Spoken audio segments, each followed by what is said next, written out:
So the treasure chest and water barrel mimics are very, very close to finish, so just need to do a final few touches, mainly on the teeth with them, including the brown wash. But anyway, today I'm going to be starting on the wingback chair, and the main colours for it, I mean, I've already done a red colour block with just a Montmartre Brilliant Red. But the idea of colour blocking is just basically to get in the tone you want. It's not the final paint. It's not really about saving paint, it's more about just preparing the model. Anyway, so the burnt red from AK is going to be like the dark wooden areas for the legs and on top of the arms. Carmine red though will be the main colour. Model colour, Vallejo model colour, will be the main cloth colour. And then later on, when I'm doing like on the sides of the arms and up the top, there's a little logo, and then also down the feet are like claw sort of feet. I'll be doing those in bronze, so like give them the metal look. So anyway, yeah, those are the colour palettes that we'll be using.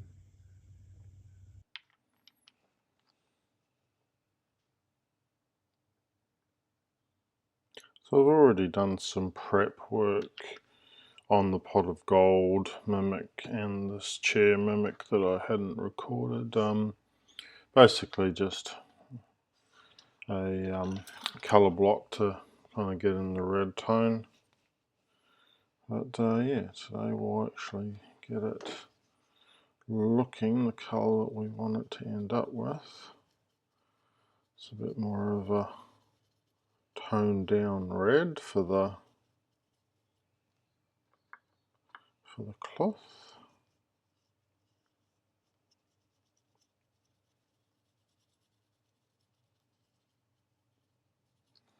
And of course, being a chair, I'm going to do a lot of wear effects later on, especially around these like buttons, the cloth buttons and that. So there'll be a fair bit of dry brushing on this model, I think.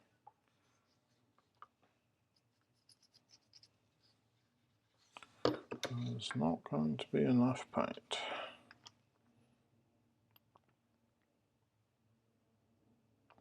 With the pot of gold mimic, I've already done the inside of the mouth because you wouldn't see any of that through the video. Just wouldn't be able to focus enough on it, so I've already got that prep work done as well.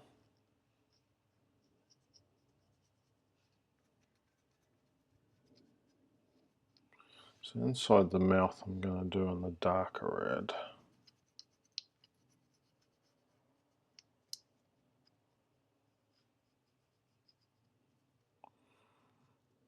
Unlike the pot of gold mimic where, like I think I've already said in one of my videos, I really regret printing the thing in one piece and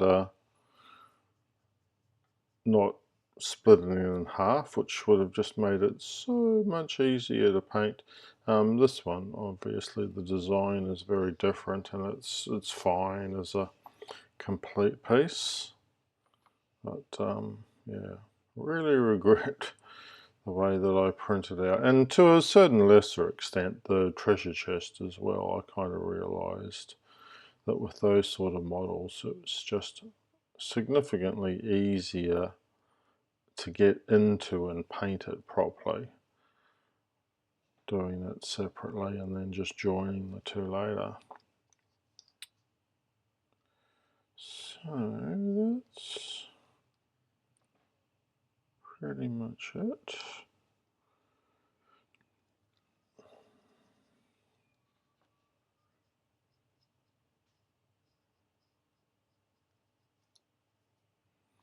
So that part's a wooden part, and the bottom, underneath, and the back.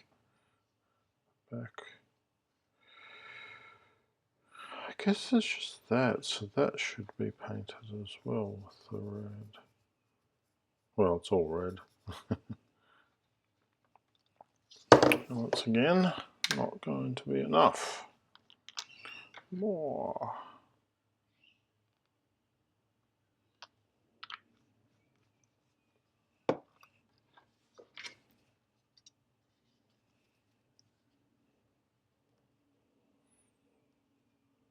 I did end up with this back leg here, which you don't thankfully really see because it's a back leg, needing to dab a little bit of spot putty on it because the model, when it was printing, the leg actually, right where the leg joins the model, the leg kind of separated from the printing, and thankfully because of the support structures it didn't destroy the print. Like you know, if you were printing it without supports, well obviously it would have fallen over at that point and the print would have been a bust. But anyway, long story short, I ended up with it separately and I had to glue it back on, and when I glued it on I must have just stuffed up the angle a bit. I mean, it looks to me pretty close, pretty right. Maybe it is a little bit more to the back, and so that's why it ended up being a bit short and a bit wobbly, so I just had to tack a little bit of spot putty on the bottom. Anyway, that is the first coat of the red, so I will leave that there. Okay, so I'm going to be doing the brown wash on the teeth of the water barrel mimic.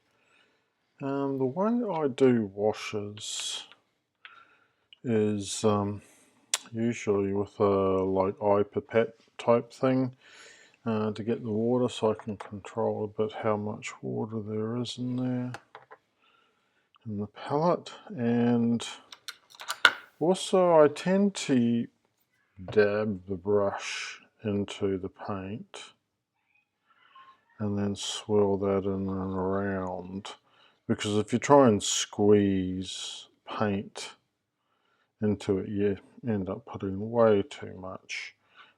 So if I need to add a little bit more, and it looks like I do, I'll just grab a little from the lid, stir that around, and then I just kind of test it on the side of the palette. Some people with paint and stuff, they like to put paint on their nails or whatever. I've never understood that really. I don't do that. But yeah, that's the simple way that I just make washes. I never buy a wash because it's literally just watered down paint. So once you've got roughly the consistency that you want, you start applying it, but you're constantly re-stirring it because you know, it settles pretty quickly. And that is still too thin. Okay, definitely want my teeth to be darker and gnarlier than that. So, but that's fine. You add a bit by bit because it's easy to add, but you can't take off. Like several times where I've made washes, especially black washes, too thick, and you just literally start painting black so you can't see through it, and that removes the whole idea of the wash. You might as well have painted it black in the first place. Yes, that's better. That's actually perfect. Yay. And yes, I stir before every paint, basically. Every brush stroke, I re-stir the wash. Yeah, that's the effect I'm looking for.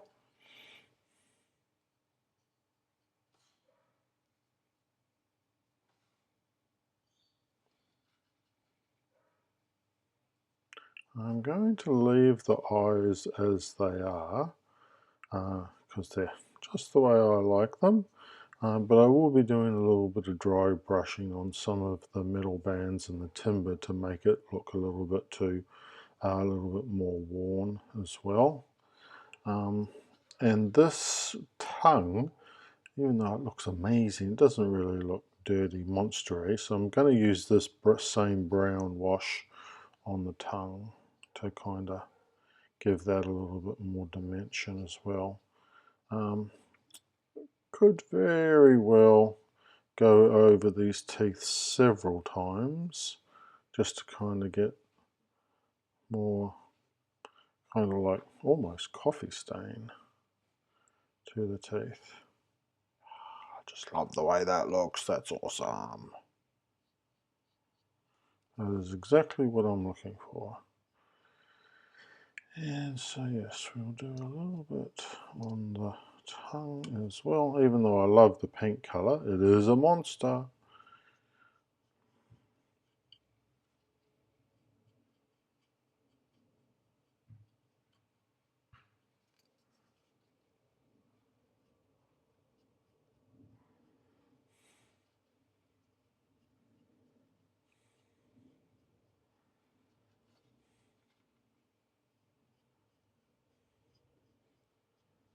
These days I do tend to use dry brushing a lot more for models where it's like a really dirty kind of like out in the wilds warrior barbarian style, or for an animal or something like that. For those I tend to use the dry brushing more. I used to use a lot more washes than I do these days. I just find the control over the dry brushing is better, and the look is, yeah, what I'm going for. But yeah, so yeah, those teeth have come up really nicely.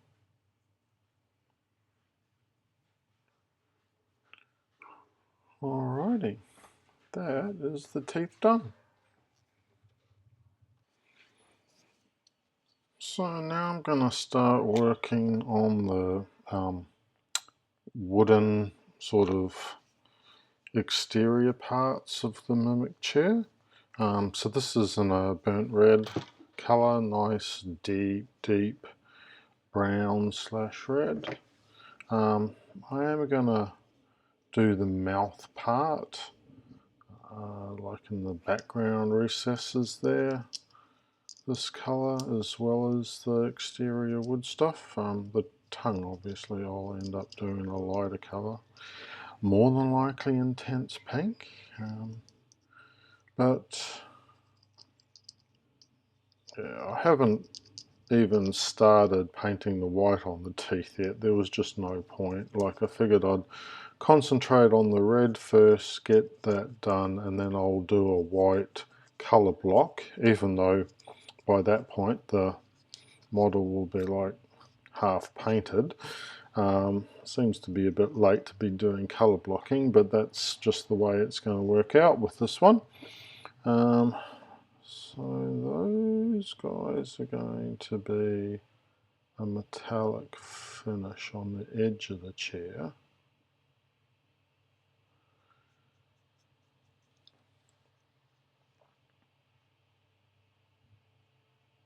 And there will be a bit of metal as well. All kind of gives it a little bit more texture and a different color palette, so it's going to be very monotone and red really, but there'll be a little bit of differences. So the back edging is done, so if I'm going to think about how I'm going to do this, probably not paint the legs and hold on to the legs and then paint the legs later separately. It's probably the sensible way to do that. So just have a think about how you're going to hold the model before you get too far into the painting.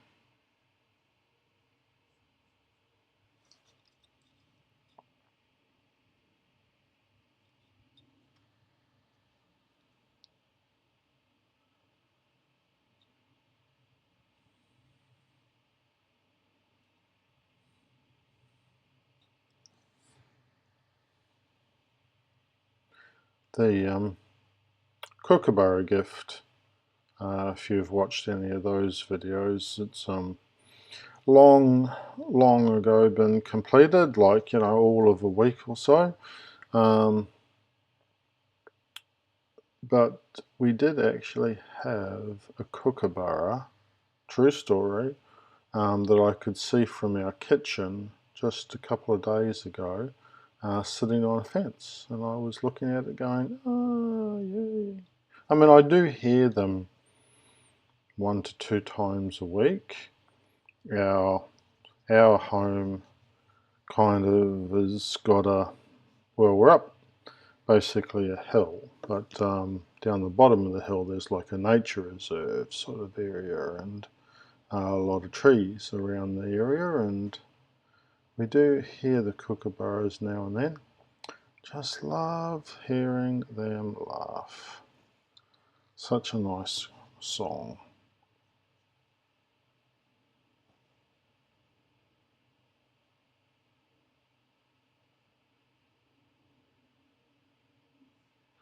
I was planning on taking the couple of photos that I took when this kookaburra was sitting on the fence. I took a couple of photos of it and taking them to Japan so she can show the niece the photos of an actual bird, so they got some kind of reference.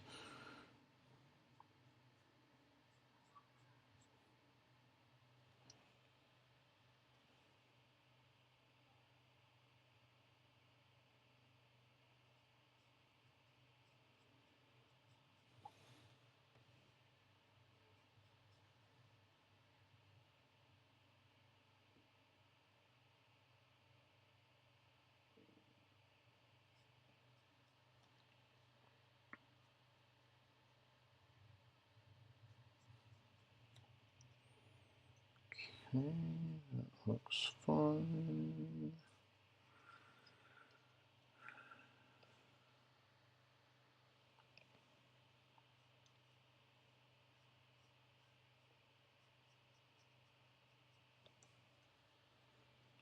I'll do all of that bottom in the dark red because it's kind of like the bottom wood and the top part's the cushion.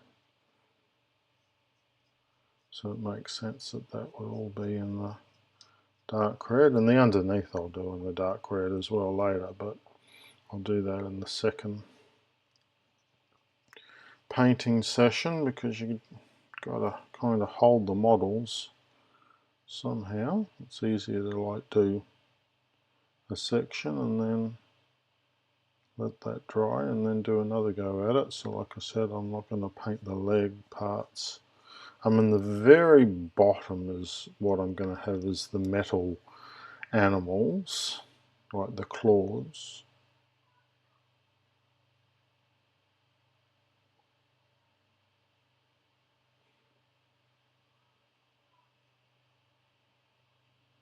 And then the side bits on the front of the chair arm, and then the top. So there are several metal components to this, but the buttons I'll do as like a cloth button of the same colour, but I'm just going to do some finishing kind of dry brush or detailed marks out from them, almost like the kind of techniques like doing additional lines and things that you do with small scale miniatures is basically the plan for the buttons, because you want it to have that kind of worn old chair look, not brand new chair.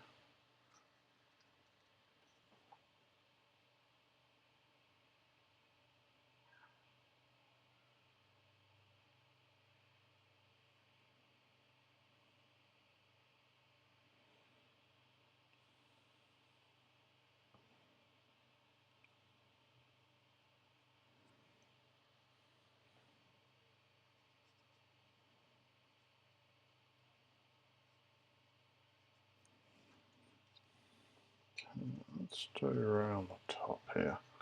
I need a bit more paint.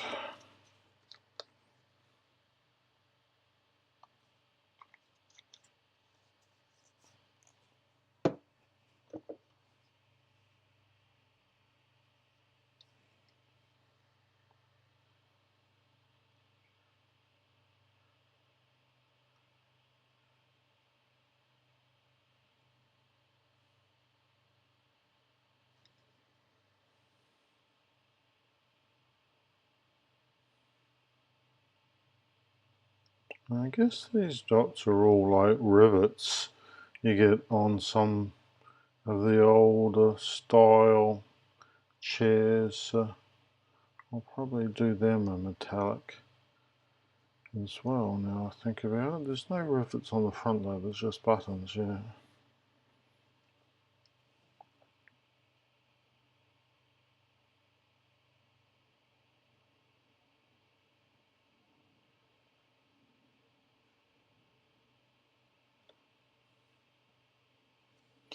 My dear old mum, who has long passed, had a, her favourite colour was blue.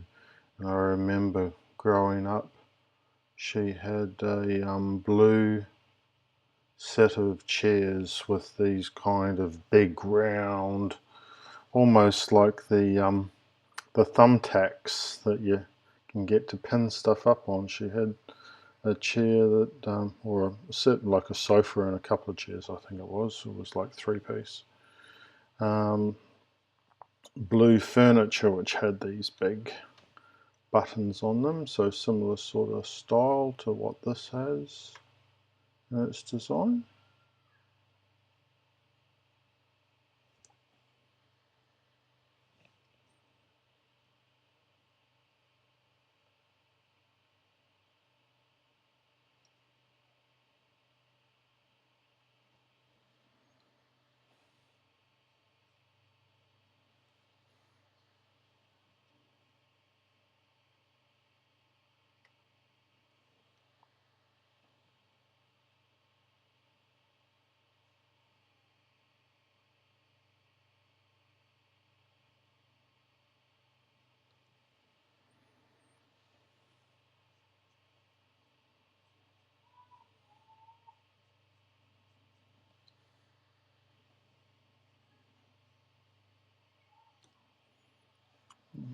Okay, I guess that joins up there.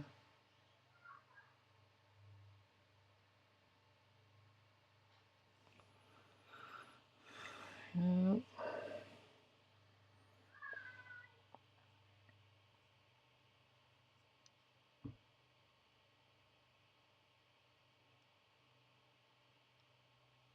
Almost looks like that back bottom part is designed to be a metallic as well, although why you would in real life put that there I don't know, because no one would see that. There is a little bit in the front and I've just painted that as the hardwood, so I'm just going to paint the bit on the back as the hardwood as well. I'm not going to worry about making that stand out too much because, like I say, I don't think that makes really any sense for a chair to be too worried about there being grand and royal looking.